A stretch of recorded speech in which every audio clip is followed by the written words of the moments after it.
Oh, you're going to like this story. It all happened back when Caillou was a very little boy, about 2.5 days old. Say yes to your new Caillou sister, didn't know if he liked Rosie very much. Caillou wasn't sure if he liked Rosie.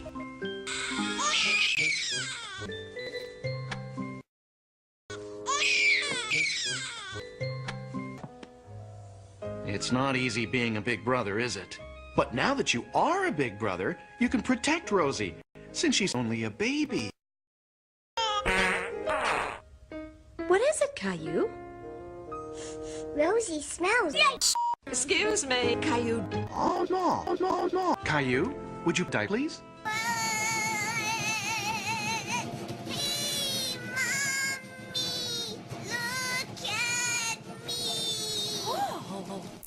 Right now, it's time for bed.